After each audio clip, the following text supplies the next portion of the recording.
नमस्ते। आज के इस खास विश्लेषण में एक बहुत ही दिलचस्प विषय पर बात होने वाली है। घर के मंदिर से जुड़े कुछ ऐसे वास्तु नियम और शास्त्र सम्मत बातें जिन्हें डिकोड करना हमारे जीवन पर गहरा असर डाल सकता है। अक्सर लगता है कि बस हाथ जोड़ लिए और हो गई पूजा, है ना? लेकिन सच तो ये है कि इन स्थानिक और भौतिक नियमों का सही तरीके से पालन करना हमारी आध्यात्मिक और भौतिक भलाई को पूरी तरह बदल कर रख सकता है। तो चलिए सीधे मुद्दे पर आते हैं। स्रोत सामग्री में शुरुआत में ही एक बड़ा ही चुभने वाला लेकिन एकदम आम सवाल उठाया गया है। ऐसा क्यों होता है कि लोग हर दिन पूरी श्रद्धा और नियम से पूजा पाठ करते हैं, फिर भी घर में परेशानियां, बीमारी या आर्थिक तंगी बनी रहती है? क्या भक्ति में कोई खोट है या फिर तरीका ही गलत है? इस पहेली को सुलझाने के लिए आज हम घर के मंदिर का एक पूरा वर्चुअल टूर करेंगे। मुख्य रूप से 6 चीजों पर गौर किया जाएगा। पूजा में होने वाली गलतियों का रहस्य, मंदिर की सही दिशा और स्थान, मूर्तियों और आसन के नियम, दीपक जलाने के सही तरीके, घंटी बजाने का विधान और अंत में पवित्रता और वर्जित कार्य। तो सबसे पहले शुरुआत करते हैं इस बात से कि आखिर पूजा में होने वाली इन अनजानी गलतियों का रहस्य क्या है। स्रोत एक बहुत ही गहरी बात कहता है कि हमारी छोटी छोटी और अनजानी गलतियां ही अक्सर पूजा के फल को रोक देती हैं। मतलब सिर्फ पवित्र मूर्तियों को लाकर मंदिर में सजा लेना ही काफी नहीं है। अगर इन छोटी दिखने वाली बातों को नजरअंदाज किया गया तो सकारात्मक ऊर्जा का प्रवाह वहीं रुक जाता है। इसीलिए ये समझना बहुत जरूरी है कि सही इरादे के साथ साथ सही तरीके का होना भी उतना ही आवश्यक है। अब इसे थोड़े बड़े पैमाने पर देखते हैं। बात करते हैं मंदिर की दिशा और घर में उसके सही स्थान की। दिशाओं का विज्ञान बहुत स्पष्ट है। सबसे आदर्श स्थान है घर का उत्तर पूर्व कोना। और हाँ, पूजा करते समय मुख पूर्व की ओर होना चाहिए, क्योंकि उगते सूरज की किरणें सीधे तौर पर सकारात्मक ऊर्जा लाती हैं। इसके बिल्कुल विपरीत सीढ़ियों के पास मंदिर बनाना सख्त मना है, क्योंकि वहां नकारात्मक ऊर्जा बहुत तेजी से बहती है। और एक बहुत ही काम की बात, अगर जगह की कमी के कारण मंदिर बेडरूम में ही है तो रात के समय उस पर पर्दा डालना बिल्कुल मत भूलिए, ताकि विश्राम के समय ऊर्जा का टकराव ना हो। स्थान तय हो गया तो अब मंदिर के अंदर चलते हैं। मूर्तियों और उनके आसन से जुड़े नियमों पर नजर डालते हैं। यहाँ 10 का अंक बहुत खास है। भगवान का आसन हमेशा पूजा करने वाले के आसन से कम 10 इंच ऊंचा होना चाहिए। भगवान को सीधे जमीन पर बिठाना बिल्कुल सही नहीं माना जाता। ये ऊंचाई सिर्फ सम्मान का प्रतीक नहीं है, बल्कि ये पूरे माहौल में एक सकारात्मक और शक्तिशाली ऊर्जा बनाए रखती है। इसके साथ ही एक और बहुत ही दिलचस्प नियम है, एक का नियम।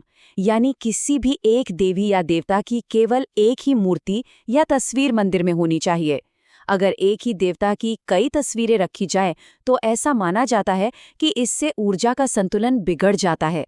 और हाँ, अगर कोई मूर्ति जरा भी खंडित हो जाए तो उसे तुरंत और पूरे सम्मान के साथ हटा देना चाहिए, क्योंकि खंडित मूर्ति ऊर्जा के बहाव को रोक देती है। चलिए अब मंदिर में इस्तेमाल होने वाली पवित्र चीजों की बात करते हैं। दीपक जलाने के भी अपने बहुत ही सटीक तरीके हैं। ये वर्गीकरण वाकई हैरान करने वाला है। घी और तेल के दियों की ऊर्जा एकदम अलग होती है।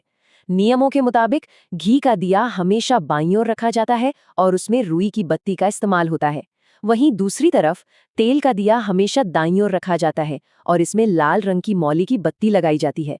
इन दोनों को एक साथ जलाना या पश्चिम दिशा में रखना ऊर्जा के लिए बिल्कुल भी ठीक नहीं माना गया है। दिए किस चीज के बने हैं, इससे भी बहुत फर्क पड़ता है। मिट्टी के दिए बहुत शुभ होते हैं, लेकिन मंदिर के अंदर इन्हें सिर्फ एक ही बार इस्तेमाल करना चाहिए। बार बार इस्तेमाल करने से वास्तु दोष उत्पन्न होता है। और जो पीतल या तांबे के दिए होते हैं, उन्हें तो रोजाना साफ करना चाहिए। और अगर गंगा जल से धोया जाए तो क्या ही कहने। गंदे दिए सकारात्मक ऊर्जा को फैलने से रोक देते हैं। दृश्य के बाद अब ध्वनि की बारी है। घंटी बजाने का सही विधान क्या है, आइए समझते हैं। पीतल की घंटी में गरुड़ घंटी को सबसे ज्यादा शुभ माना गया है। जिस घंटी पर भगवान गरुड़ की आकृति उकेरी गई हो, वो वातावरण से नकारात्मकता को पल भर में गायब कर देती है। बस एक छोटी सी शर्त है, इसे हमेशा पूजा स्थल के पास या प्रवेश द्वार पर रखें, लेकिन भूलकर भी दक्षिण दिशा में न रखें। क्या कभी सोचा था कि घंटी बजाने का भी एक गणित होता है?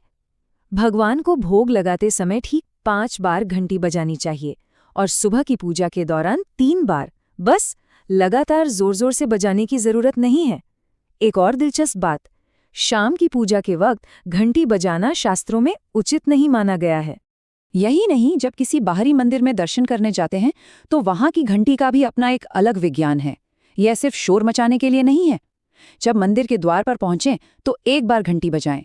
ये हाजिरी लगाने जैसा है। और जब सीधे भगवान के सामने प्रार्थना कर रहे हों तब 2 बार घंटी बजानी चाहिए। सबसे खास बात, दर्शन के बाद लौटते समय कभी भी घंटी नहीं बजानी चाहिए।